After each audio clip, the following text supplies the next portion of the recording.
प्रत्यक्ष देवता की पूजा। कथा है कि एक बालक ने अपने पिताजी को पूजा के बीच नैवेद्य लगाते हुए देखा। जिज्ञासा बालकों की प्रवृत्ति है। उसने पिताजी से इसका मतलब पूछा। वात्सल्य प्रेमानुरक्त पिता ने बताया कि वह नैवेद्य ईश्वर को समर्पित किया जाता है और फिर उनका जूठन प्रसाद के रूप में लिया जाता है। बालक ही तो था, बात लग गई। दूसरे दिन उसने भी वही नाटक रचा। पूजा की सामग्री एवं नैवेद्य लेकर वह ईश्वर की मूर्ति के सामने बैठ गया। स्वभावानुसार पूजा करने के उपरांत उसने दही का नैवेद्य लगाया और आंख मीचकर ईश्वर को दही खाने के लिए विवश करने लगा। साम दाम में सफल न होते देखकर उसने वशीकरण का तीसरा प्रयोग अर्थात दंड का उपक्रम किया।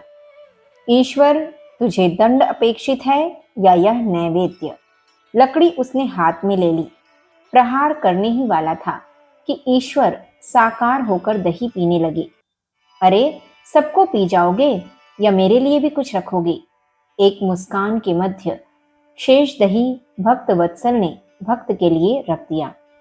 यह एक कहानी है।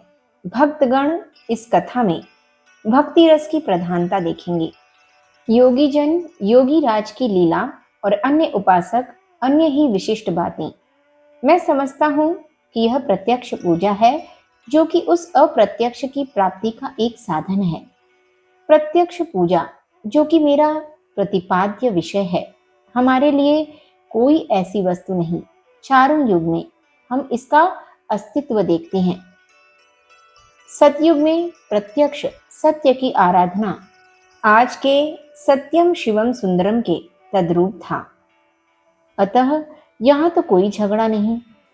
त्रेता में भरत लक्ष्मण आदि ने पुरुषोत्तम राम को, उस राम को जो सर्व मानवीय गुणों की प्रतिमूर्ति थे, सर्वस्व माना। उन्हें स्वर्ग एवं मोक्ष प्राप्ति के लिए किसी अन्य देव की आराधना अपेक्षित न थी। राम ने भी जनता को जनार्दन माना। प्रजा उनकी सर्वस्व थी। प्रेमी जन ईश्वर को पूर्ण एवं अपने को अंश मानते हैं।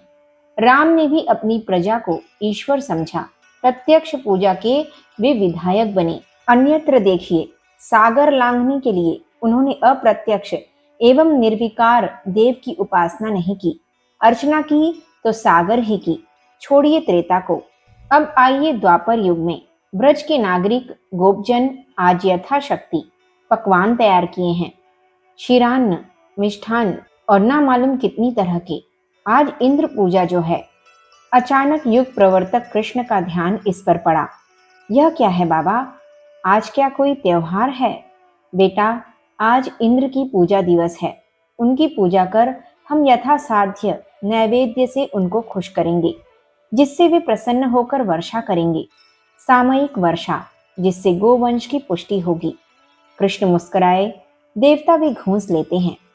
और उस दिन ब्रज के इतिहास में एक महान परिवर्तन हुआ। प्रत्यक्ष पूजा की परिपाटी चल पड़ी। इंद्र के स्थान में गोवर्धन पहाड़ की पूजा होने लगी।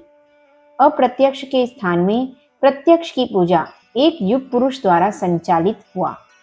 इस विषम युग में गांधी युग पुरुष हुए।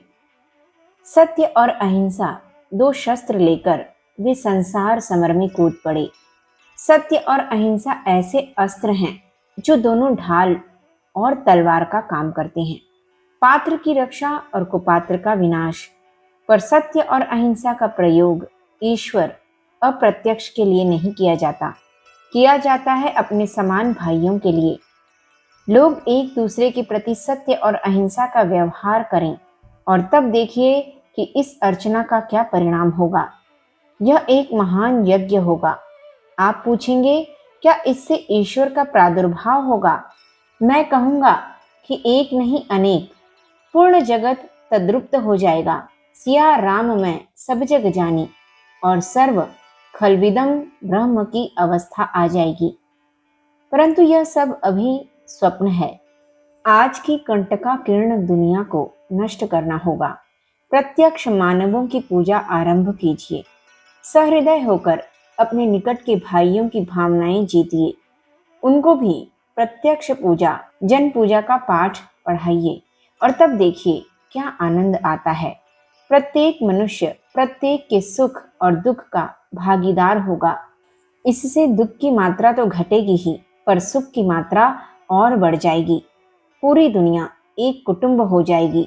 भारतीय संस्कृति का आदर्श वसुधैव कुटुंबकम का उस वक्त स्वरूप दिखाई पड़ेगा। परंतु जब तक हम में क्रियात्मक शक्ति नहीं आएगी, तब तक ये ख्याली पुलाव हैं। आप यह न समझें कि हम इस वस्तु से सर्वथा अपरिचित हैं। कमजोरी यह है कि ध्यान नहीं देते। हमारे पाश्चात्य भाई तो इस वस्तु को प्रत्यक्ष पूजा के रहस्य को समझते हैं। इस अवसर पर मुझे एक अंग्रेज कवि लेल्ट की एक कविता याद आती है। कविता का शीर्षक है आदम का पुत्र अबू। 10-12 पंक्तियों की इस कविता में जो रहस्य भरा है, उसकी सराहना किए बिना मैं नहीं रह सकता। कविता कहानी के रूप में है। अबू ने एक रात देखा कि चंद्र किरण को अधिक प्रकाशित करता हुआ एक दिव्य पुरुष उसके कक्ष में बैठकर कनक पुस्तिका में कुछ लिख रहा है। अबू को पूछने पर मालूम हुआ कि वह उन लोगों का नाम लिख रहा है जो ईश्वर के प्रेमी हैं। यह भी मालूम हुआ कि उसका नाम उसमें नहीं है। पर इससे अबू अनुत्साहित नहीं हुआ। वह प्रसन्न मुद्रा से उस दिव्य पुरुष से कहने लगा, कृपया मेरा नाम उन लोगों के साथ लिख लीजिए जो कि उनके निर्मित जीवधारियों को प्रेम करते हैं। दिव्य पुरुष ने लिख लिया। दूसरे दिन उस दिव्य पुरुष ने अबू को उन लोगों की नामावली दिखाई जिन्हें कि ईश्वरीय प्रेम का आशीर्वाद मिला था, और उसमें अबू का नाम सबसे पहले था। कितना महान आदर्श भरा है इस छोटी सी कविता में। गागर में सागर इसी को कहा जाता है। जीवन का परम रहस्य, परमानंद का पथ प्रदर्शक प्रत्यक्ष पूजा यही है। इसे चाहे आप प्रत्यक्ष पूजा कहें या जन पूजा या व्यक्ति पूजा, क्योंकि ईश्वर की इकाई है मानव और मानव की इकाई है समष्टि। अखंड ज्योति, अक्टूबर सन 1952, पृष्ठ संख्या 17, 18, 19। हमारे YouTube चैनल विचार क्रांति दूत अखंड ज्योति पत्रिका को सब्सक्राइब करें एवं अगली वीडियोस प्राप्त करने के लिए बेल आइकन दबाएं। धन्यवाद।